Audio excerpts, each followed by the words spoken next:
ಆ ಸಂಸ್ಕಾರಗಳನ್ನೆಲ್ಲ ಬಿಟ್ಕೊಂಡು ಬಂದ್ವಿ. ಹಿಂದಿನಿಂದ ಏನು ನಮ್ಮ ಹಿರಿಯರು ಮಾಡ್ಕೊಂಡು ಬಂದರು, ಅದನ್ನೆಲ್ಲ ಬಿಟ್ಕೊಂಡು ಬಂದದ್ದಕ್ಕೆ ನೀವು ಮೊದಲೇ ಹೇಳಿದ ಹಾಗೆ ಈಗ ಕಾಂಪಿಟೇಷನ್ ಯುಗದಲ್ಲಿ ಧಾವಿಸಿ ಹೋಗ್ತಿರೋದ್ರಿಂದ ಬೇರೆ ಎತ್ತರದವರು ನೋಡಿ ನಾನೂ ಹಾಗಾಗಬೇಕು ಅಂತ ಹೋಗ್ತಿರೋದ್ರಿಂದ ಕಾಲ ಕೆಟ್ಟಾಗಿ ಕಾಣುತ್ತೆ. ನಿಜವಾಗಿ ಕಾಲ ಏನು ಕೆಟ್ಟಿಲ್ಲ. ಸತ್ಯವಂತರಿಗಿದು ಕಾಲವಲ್ಲ ಅಂದರೆ ಈ ಕಾಲದಲ್ಲಿ ಏನು ನಡೀತಾ ಇದೆಯಲ್ಲ, ನಡೀಬಾರದು, ಅದು ಸತ್ಯವಂತರಿಗಲ್ಲ. ಇದು ಅವ್ರು ಯಾವ ಕಾಲದಲ್ಲಿದ್ದರೂ ಕೂಡ ಸತ್ಯ ಯುಗದ ಕಾಲದಲ್ಲೇ ಇರ್ತದೆ. ಸತ್ಯಯುಗ ಅಂದರೆ ಕೃತಯುಗ, ಕೃತ ತ್ರೇತ ದ್ವಾಪರ ಕಲಿ, 4 ಯುಗದಲ್ಲಿ ಇವಾಗ ಕಲಿಯುಗ.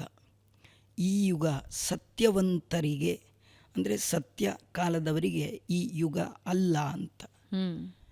ಅಲ್ಲ ಅಂದರೆ ಅವ್ರು ಏನಾರು ಇಲ್ಲಿ ಹುಟ್ಟಿದ್ರು ಅವ್ರು ಹಾಗೇ ಇರ್ತಾರೆ.